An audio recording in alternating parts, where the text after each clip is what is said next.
Hello friends, मेरा नाम राहुल और आपका फिर से अपने YouTube channel target board exam में बहुत बहुत स्वागत है। तो फ्रेंड्स, आज की इस वीडियो में मैं आप लोगों को कक्षा 10 विज्ञान के महत्वपूर्ण प्रश्नों को बताने वाला हूं। और इस वीडियो में मैं आप लोगों को ढेर सारे बहुविकल्पीय क्वेश्चंस बताऊंगा जो कि बोर्ड एग्जाम के लिए बहुत ही ज़्यादा महत्वपूर्ण है। मैं उन्हीं बहुविकल्पीय प्रश्नों को बताऊंगा जो कि बोर्ड एग्जाम में लगातार पूछे जा चुके हैं। ये क्वेश्चंस हर साल पूछे जाते हैं, इसलिए सन 2022 के बोर्ड एग्जाम में भी पूछे जाने की 100% गारंटी है। इसलिए आप इन्हें जरूर तैयार कर लीजिएगा, ठीक है। तो आज हम इस वीडियो में ढेर सारे बहुविकल्पीय प्रश्नों को डिस्कस करने वाले हैं और आप लोगों का एक तरह से ये टेस्ट भी साबित हो सकता है। आप टेस्ट के रूप में इसे दीजिए और देखिए कि आपका कितना क्वेश्चन सही हो सकता है। अगर जिसका ज्यादा सही होगा वो समझिए उसकी तैयारी अच्छी चल रही हो, जिसका कम सही होगा उसकी तैयारी अच्छी नहीं चल रही हो, वो पढ़ाई मन से नहीं कर रहा है। तो मैं आप लोगों को बता दूं, आप लोगों के पास 2 या 2.5 महीने का समय है। अच्छे से पढ़िए और मन लगाकर पढ़िए, नहीं तो आपका 10th में नंबर अच्छा नहीं आएगा, ठीक है। तो चलिए वीडियो को शुरू करते हैं। तो फ्रेंड्स, हमारा पहला क्वेश्चन है, पाचन के दौरान उत्पन्न जठर रस की पीएच होती है, ठीक है। ये पीएच क्या है, ये दूसरे चैप्टर में आप लोगों को विस्तार से पढ़ाया जाता है। पीएच मान निकालना, पीएच मान कैसे निकाला जाता है, ये अम्ल क्षार एवं लवण वाला जो चैप्टर है केमिस्ट्री का, इसमें आप लोग को पढ़ाया जाएगा। मैं उसका संपूर्ण पूरे चैप्टर का एक ही वीडियो लाऊंगा, ठीक है। तो अगर आप लोग चैनल को सब्सक्राइब नहीं किए तो सब्सक्राइब कर लीजिएगा, ठीक है। तो पहला इसका ऑप्शन ए है 7 से कम, ऑप्शन बी है 7 से अधिक, ठीक है। और देखिए, सी ऑप्शन है 7 के बराबर और डी ऑप्शन है 0 के बराबर। तो जल्दी से कमेंट बॉक्स में बताइए कौन सा ऑप्शन करेक्ट होगा, पहला या बी या सी या डी। तो मैं आप लोगों को बता दूं, इसका जो ऑप्शन करेक्ट है वो ए है। क्या होगा, 7 से कम होता है, ठीक है। 7 के बराबर भी नहीं होता है, न 7 से अधिक होता है और न 0 के बराबर होता है। ये हमेशा जठर रस की जो पीएच होती है हमेशा 7 से कम होती है, ठीक है। ये क्वेश्चन क्लियर हो चुका होगा, कोई दिक्कत नहीं है इस क्वेश्चन में, ठीक है। पाचन के दौरान उत्पन्न जठर रस की पीएच क्या होती है, वो हमेशा 7 से कम होती है। चलिए दूसरा क्वेश्चन देखते हैं। आप नोट करते हुए आप नोट भी से जरूर कीजिएगा क्योंकि बहुत ही ज्यादा इंपॉर्टेंट क्वेश्चन है। देखिए, दूसरा प्रश्न है ब्यूटेनॉन, ठीक है। ब्यूटेनॉन, देखिए, ब्यूटेनॉन में क्रियात्मक समूह है। बताइए ब्यूटेनॉन का जो क्रियात्मक समूह होता है वो क्या होता है। CHO option A, option B C, इसमें 2 बॉन्ड है, ठीक है, इसमें 2 बॉन्ड है, O, सी है OH और D है O, फिर एक बॉन्ड CH3।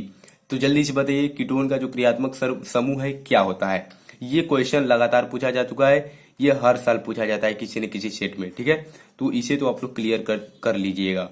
तो जल्दी से बताइए कमेंट बॉक्स में। तो इसका जो करेक्ट आंसर होगा वो होगा ऑप्शन नंबर बी, ठीक है। ऑप्शन नंबर बी, सी से 2 निकला होता है इस तरह और ये डबल बॉन्ड होता है और O जुड़ता है, ठीक है। ये भी करेक्ट नहीं है और नहीं ये करेक्ट है। ये क्या होना है, ये एल्कोहल है, ठीक है। क्या है, एल्कोहल, और ये भी करेक्ट नहीं है। तो इसका कौन सा आंसर करेक्ट है ऑप्शन नंबर बी, ये वाला ब्यूटेनॉन में क्रियात्मक समूह है। क्लियर हुआ, कोई दिक्कत नहीं है, कोई परेशानी नहीं। चलिए अगला क्वेश्चन देखते हैं। अगला क्वेश्चन है, देखिए, निम्नलिखित में से कौन सा तत्व आसानी से इलेक्ट्रॉन नहीं खोता है, ठीक है। आसानी से इलेक्ट्रॉन नहीं खोता है। Option A Na, option B F, option C Mg और ऑप्शन डी Al। तो जल्दी से बताइए ऐसा कौन सा तत्व है जो कि इलेक्ट्रॉन नहीं खोता है। तो इसका करेक्ट आंसर हो जाएगा option number B F। F जो है इलेक्ट्रॉन नहीं खोता है, ठीक है। ऑप्शन नंबर ए था Na, बी है F, सी है Mg और डी है Al। तो निम्नलिखित में से कौन सा तत्व आसानी से इलेक्ट्रॉन नहीं खोता है, F इलेक्ट्रॉन आसानी से नहीं खोता है, ठीक है। नोट कर लीजिए जल्दी से। चलिए अगले क्वेश्चन की ओर बढ़ते हैं। तो फ्रेंड्स, हमारा चौथा क्वेश्चन है हीमोग्लोबिन, ठीक है। हीमोग्लोबिन महत्वपूर्ण भूमिका निभाता है, ठीक है। हीमोग्लोबिन जो है महत्वपूर्ण भूमिका निभाता है, मतलब कौन सी भूमिका निभाता है। ऑप्शन ए है उत्सर्जन में, ठीक है। ऑप्शन बी है श्वसन में, ऑप्शन सी है पाचन में या ऑप्शन डी है वृद्धि में। तो किस में जो हीमोग्लोबिन है वो महत्वपूर्ण भूमिका निभाता है उत्सर्जन में या श्वसन में या पाचन में या वृद्धि में। तो जल्दी से बताइए। तो इसका करेक्ट आंसर हो जाएगा श्वसन में। ठीक है, श्वसन में जो हीमोग्लोबिन है वो महत्वपूर्ण भूमिका निभाता है। हीमोग्लोबिन महत्वपूर्ण भूमिका निभाता है उत्सर्जन में, ये गलत ऑप्शन है। श्वसन में ये करेक्ट है। न ही पाचन में निभाता है और न ही वृद्धि में निभाता है, ये श्वसन में महत्वपूर्ण भूमिका निभाता है। ठीक है, कोई परेशानी नहीं है। अगला देखते हैं। अगला क्वेश्चन है फ्रेंड्स, निम्नलिखित में से कौन सा त्वचा का कार्य नहीं है। बहुत ही ज्यादा मोस्ट इंपोर्टेंट है, मोस्ट आईएमपी क्वेश्चन है। ठीक है, निम्नलिखित में से कौन सा जो है त्वचा का कार्य नहीं है। तो जल्दी से बताइए कौन सा ऐसा, चारों ऑप्शन में से कौन सा ऐसा करेक्ट है जो कि त्वचा का कार्य नहीं है। पहला है संवेदना, ऑप्शन नंबर बी है सुरक्षा, ऑप्शन नंबर सी है लैगिंग लक्षण और ऑप्शन नंबर डी है उत्सर्जन। तो निम्नलिखित में से कौन सा त्वचा का कार्य नहीं है। ठीक है, पहला ऑप्शन है संवेदना, ये त्वचा का कार्य है। ठीक है, ऑप्शन नंबर बी है सुरक्षा, ये भी त्वचा का कार्य है, त्वचा सुरक्षा भी हमारी करती है। ऑप्शन नंबर सी है लैगिंग लक्षण, इसमें त्वचा का कोई कार्य नहीं है, ये हमारा क्या होगा, ये गलत हो जाएगा क्योंकि ये त्वचा का कार्य है। हमें ऑप्शन उस पर सही का टिक लगाना है जो त्वचा का कार्य नहीं है, ये है, इसका मतलब ये गलत है। ऑप्शन नंबर बी भी क्या है, गलत है, क्योंकि सुरक्षा भी त्वचा का कार्य है। लैगिंग लक्षण, त्वचा लैगिंग जो लक्षण है ये त्वचा का कार्य है, तो ये नहीं है। ठीक है, तो ये क्या होगा, करेक्ट होगा। इसमें आप लोग कंफ्यूज मत होइएगा, इसमें कहा गया कौन सा त्वचा का कार्य नहीं है, तो जो लैगिंग लक्षण है वो त्वचा का कार्य नहीं है। ऑप्शन नंबर डी है उत्सर्जन, ये भी त्वचा का कार्य है, तो ये भी क्या हो जाएगा, गलत हो जाएगा। ठीक है, तो ऑप्शन नंबर सी सही हो जाएगा। निम्नलिखित में से कौन सा त्वचा का कार्य नहीं है, तो हो जाएगा लैगिंग लक्षण। ठीक है, अगला क्वेश्चन देखते हैं। अगला क्वेश्चन है, पौधों में प्रकाश संश्लेषण द्वारा भोजन का निर्माण होता है। जल्दी से बताइए कि पौधों में प्रकाश संश्लेषण द्वारा जो भोजन का निर्माण होता है वो कहाँ होता है। ऑप्शन नंबर ए जड़ में, ऑप्शन नंबर बी पत्ती में, ऑप्शन नंबर सी तने में या ऑप्शन नंबर डी पुष्प में। किसमें प्रकाश संश्लेषण के द्वारा भोजन का निर्माण होता है, तो इसका करेक्ट आंसर हो जाएगा पत्ती में। भोजन का निर्माण कहाँ होता है, पत्ती में होता है। जड़ में नहीं होता है, न ही तने में होता है और न ही पुष्प में होता है। कहाँ होता है भोजन का निर्माण, तो वो होता है पत्ती में। ठीक है, तो नोट कर लीजिएगा। अगला क्वेश्चन देखते हैं। तो फ्रेंड्स अगला हमारा क्वेश्चन है, देखिए बहुत ही अच्छा क्वेश्चन है। दो तंत्रिका कोशिका के मध्य खाली स्थान को कहते हैं। ठीक है, दो तंत्रिका कोशिका के मध्य खाली स्थान को कहते हैं। ऑप्शन ए ध्रुमिका, option number B synapse, option number C axon या ऑप्शन नंबर डी आवेग। तो बताइए दो तंत्रिका कोशिका के मध्य जो खाली स्थान होता है उसे क्या कहते हैं। ठीक है, ऑप्शन नंबर ए ध्रुमिका, ऑप्शन नंबर बी है सिनेप्स, ऑप्शन नंबर सी है एक्सॉन और ऑप्शन नंबर डी है आवेग।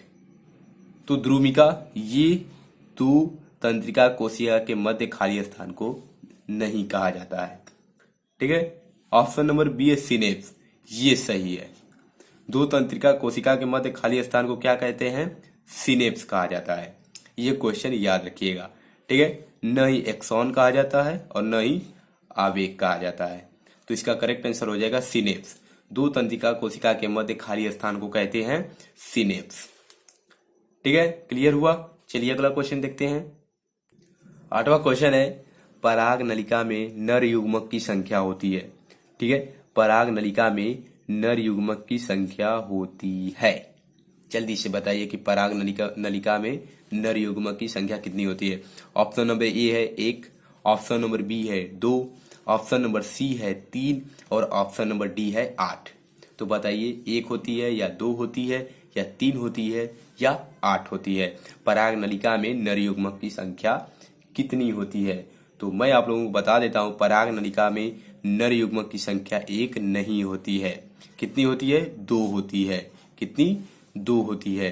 पराग नलिका में नर युग्मक की संख्या 2 होती है। याद रखिएगा आप लोग, 3 नहीं होती है, न ही 8 होती है और न ही 1 होती है। पराग नलिका में नर युग्मक की संख्या 2 होती है। ठीक है, याद हो गया, नोट भी कर लीजिएगा। ऑप्शन नंबर बी करेक्ट है, 2। इसे नोट कर लीजिएगा आप लोग। अगला 9 नंबर क्वेश्चन है हम लोग का, बहुत ही ज्यादा इंपॉर्टेंट है, परीक्षा में बार बार आता है।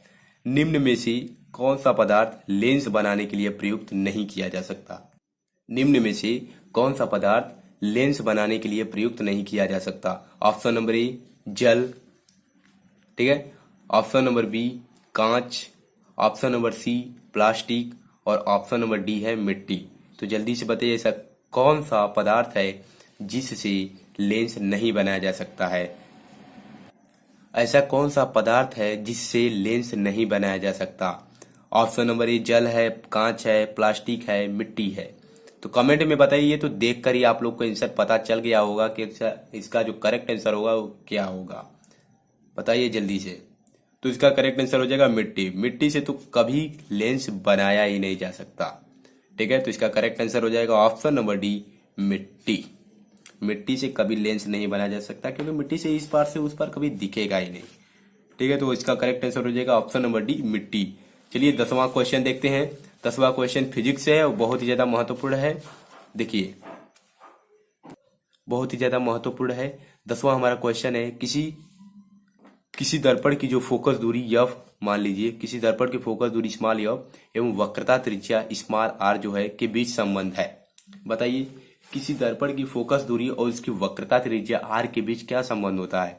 ऑप्शन नंबर ए यफ बराबर आर, ऑप्शन नंबर बी जो है यफ बराबर R plus 2, option number C है एफ बराबर आर बाई 2 और ऑप्शन नंबर डी है एफ बराबर 2r। ये अगर आप लोग न्यूमेरिकल लगाते होंगे तो इसमें से जो सूत्र है वो काम में आता होगा, ठीक है। जो सूत्र है इसमें से वो काम में आता होगा और इससे आप लोग कई सारे न्यूमेरिकल से जो है सॉल्व किए होंगे। तो बताइए कौन सा ऑप्शन करेक्ट है? ऑप्शन ए है, ऑप्शन बी है, ऑप्शन सी है या ऑप्शन नंबर डी है? तो मैं आप लोगों को बता देता हूं कि इसका जो करेक्ट आंसर है, इसका जो करेक्ट फॉर्मूला है वो है एफ बराबर आर बाई 2 अर्थात ऑप्शन नंबर सी। किसी दर्पण की फोकस दूरी एवं वक्रता त्रिज्या के जो उसके बीच संबंध होती है वो एफ बराबर यानी फोकस दूरी बराबर वक्रता त्रिज्या बाई 2, यानी जो फोकस दूरी होती है वो वक्रता त्रिज्या की क्या होती है? आधी होती है, ठीक है। तो ऑप्शन नंबर सी सही है, एफ बराबर आर बाई 2। एफ बराबर आर कभी नहीं होता है और नहीं एफ बराबर आर प्लस 2 होता है क्योंकि आर ही इससे बड़ा होता है, ये भी गलत है। न एफ बराबर 2r होता है क्योंकि यह आर का आधा होता है, न ही आर का दोगुना होता है। यहीं पर अगर आर बराबर, ठीक है, आर बराबर अगर क्या दिया होता 2f तो ये सही माना जाता, ठीक है। अगर ये भी दे सकता है यह आर बराबर 2f, तो कंफ्यूज मत होइएगा। अगर इसको भी इधर लाते हैं तो यह बराबर आर के भाग में 2 चला जाएगा, तो ये भी यह बराबर आर बाई 2 यही प्राप्त होगा, ठीक है, यही वाला। तो ये भी दे सकता है आर बराबर 2f, तो इसका करेक्ट आंसर हो जाएगा यह बराबर R by 2 option number C, ठीक है, कोई प्रॉब्लम नहीं है। चलिए अगला क्वेश्चन देखते हैं। तो फ्रेंड्स 11वां क्वेश्चन है, मानव नेत्र जिस भाग पर किसी वस्तु का प्रतिबिंब बनाते हैं वह है। मानव नेत्र जिस भाग पर किसी वस्तु का प्रतिबिंब बनाते हैं, ठीक है, वह है। ऑप्शन नंबर ए है कार्निया, ऑप्शन नंबर बी है परितारिका, ऑप्शन नंबर सी है पुतली या ऑप्शन नंबर डी है दृष्टि पटल। ये दृढ़ पटल नहीं है, ये दृष्टि पटल है जिसको रेटिना भी कहा जाता है। क्या कहा जाता है? रेटिना, ठीक है। तो option number A cornea, option number B परितारिका, ऑप्शन नंबर सी पुतली और ऑप्शन नंबर डी दृष्टि पटल या रेटिना। तो बताइए कौन सा ऑप्शन करेक्ट है? मानव नेत्र जिस भाग पर किसी वस्तु का प्रतिबिंब बनाता है वह है। तो इसका जो करेक्ट आंसर हो जाएगा, बहुत ही ज्यादा मोस्ट इंपोर्टेंट है, वो हो जाएगा ऑप्शन नंबर डी दृष्टि पटल या रेटिना, ठीक है। तो जहां पर प्रतिबिंब बनता है किसी वस्तु का उसे रेटिना कहा जाता है। और प्रतिबिंब कैसा बनता है? हमेशा उल्टा बनता है, ठीक है। प्रतिबिंब कैसा बनता है अगर आ जाए कि रेटिना पर प्रतिबिंब कैसा बनता है? उल्टा बनता है, ठीक है। तो मानव नेत्र जिस भाग पर किसी वस्तु का प्रतिबिंब बनाते हैं वह क्या है? तो वो है रेटिना अर्थात ऑप्शन नंबर डी दृष्टि पटल भी इसको के नाम से, दृष्टि पटल के नाम से भी इसे कहा जाता है, ठीक है। तो अगला क्वेश्चन देखते हैं 12वां नंबर। तो 12वां क्वेश्चन हमारा है, स्वस्थ नेत्र के लिए स्पष्ट दृष्टि की न्यूनतम दूरी होती है। ये तो हर साल ही पूछा जाता है, ठीक है। स्वस्थ नेत्र के लिए स्पष्ट दृष्टि की न्यूनतम दूरी कितनी होती है? ऑप्शन नंबर ए है 25 सेंटीमीटर, ऑप्शन नंबर बी है 50 मीटर, ऑप्शन नंबर सी है 75 metre, sorry option number C है 75 सेंटीमीटर और ऑप्शन नंबर डी है 100 सेंटीमीटर। तो बताइए कि स्वस्थ नेत्र के लिए स्पष्ट दृष्टि की न्यूनतम दूरी कितनी होती है। ठीक है, तो इसका करेक्ट आंसर क्या हो जाएगा? तो इसका करेक्ट आंसर हो जाएगा ऑप्शन नंबर ए 25 सेंटीमीटर। 25 सेंटीमीटर जो होती है वो स्वस्थ नेत्र के लिए स्पष्ट दृष्टि की न्यूनतम दूरी होती है, यानी एक स्वस्थ व्यक्ति 25 सेंटीमीटर तक देख सकता है। तो चलिए अगला क्वेश्चन देखते हैं। 13 नंबर बहुत ही ज्यादा इंपॉर्टेंट है। जो ओम का नियम पढ़ा होगा वो सूत्र भी बता देगा। ओम के नियम, ठीक है, ओम के नियम का सूत्र है। अगर आप लोग ओम का नियम नहीं पढ़े, उसका सत्यापन कैसे किया जाता है, तो कमेंट बॉक्स में कमेंट कीजिएगा, मैं इसका सॉल्यूशन जरूर लाऊंगा। आप लोगों को ओम का नियम सत्यापन के साथ पढ़ाऊंगा और ये बोर्ड एग्जाम में पूछा जाता है लॉन्ग क्वेश्चन में। ठीक है, तो इसका ऑप्शन नंबर ए है आई बराबर भी गुणे आर, ऑप्शन नंबर बी है आर बराबर भी गुणे आई, और ऑप्शन नंबर सी है भी बराबर आई गुणे आर, और ऑप्शन नंबर डी है इनमें से कोई नहीं। तो जल्दी से बताइए कौन सा ऑप्शन करेक्ट है। ओम के नियम का सूत्र है, तो इसका जो करेक्ट आंसर है वो है ऑप्शन नंबर सी भी बराबर आई गुणे आर। ठीक है, भी बराबर आई गुणे आर, न ही आई बराबर भी गुणे आर होता है और नहीं आर बराबर भी गुणे आई होता है, और इनमें से कोई नहीं, ऐसी कोई बात नहीं। इसमें से ऑप्शन नंबर सी है भी बराबर आई गुणे आर, ये ओम के नियम का सूत्र है। ठीक है, कोई प्रॉब्लम नहीं है, कोई परेशानी नहीं है। अगर ओम का नियम का सूत्र नहीं पढ़े हैं तो कमेंट बॉक्स में कमेंट कीजिएगा, मैं जरूर पढ़ाऊंगा और बहुत ही अच्छे तरीके से पढ़ाऊंगा। चलिए अगला क्वेश्चन देखते हैं। 14 नंबर क्वेश्चन है विद्युत धारा का एसआई मात्रक है। ठीक है, विद्युत धारा का एसआई मात्रक है। Option number A coulomb, option number B joule, option number C ampere, या ऑप्शन नंबर डी कैलोरी। तो बताइए विद्युत धारा का एसआई मात्रक क्या होता है। बहुत इजी है और ये सभी को पता होना चाहिए और ये हर साल बोर्ड एग्जाम में भी पूछा जाता है। तो इसका करेक्ट आंसर है option number C ampere. Ampere जो है विद्युत धारा का एसआई मात्रक है। ठीक है, तो आज की वीडियो का हम लोग लास्ट क्वेश्चन देख लेते हैं। 15वां नंबर बहुत ही इंपॉर्टेंट है। एक अश्वशक्ति का मान होता है या एक अश्वशक्ति बराबर है। Option number A 726 watt, option number B जो है 736 वाट, ऑप्शन नंबर सी 746 वाट, और ऑप्शन नंबर डी जो है 756 वाट। तो बताइए एक अश्वशक्ति का मान कितना होता है। तो इसका करेक्ट आंसर हो जाएगा ऑप्शन नंबर सी 746 वाट। एक अश्वशक्ति बराबर होता है किसके? 746 वाट के बराबर होता है एक अश्वशक्ति। ये न्यूमेरिकल्स में आप लोग को देखने को मिलता है। तो करेक्ट ऑप्शन नंबर सी 746 वाट। तो फ्रेंड्स आज की वीडियो में हम लोगों ने 15 बहुत ही ज्यादा महत्वपूर्ण प्रश्नों को देखा है, और अगर जो विद्यार्थी 15 में से अगर 13 क्वेश्चन भी अपने से किया होगा और सही से किया होगा तो उसकी पढ़ाई बहुत ही अच्छी चल रही है। वो सन 2022 के बोर्ड एग्जाम में 90% ला सकता है। अब ये बात सुनकर अब कोई विद्यार्थी अब वो चुपचाप बैठ जाएगा, पढ़ेगा नहीं, ऐसी कोई बात नहीं है। आप लोग पढ़ेंगे तभी 90% लाएंगे।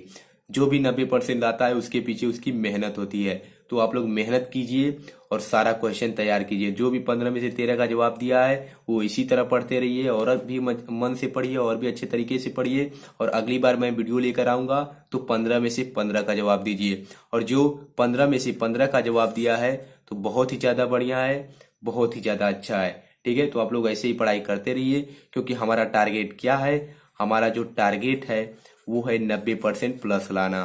ठीक है, हमें परीक्षा में 90% से ज्यादा अंक लाने हैं।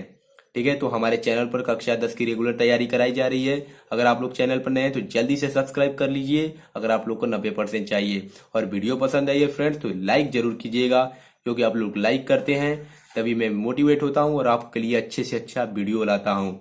ठीक है, तो चलिए मिलते हैं नेक्स्ट वीडियो में। Thanks for watching this video. जय हिंद जय भारत, और इस वीडियो को शेयर भी जरूर कीजिएगा।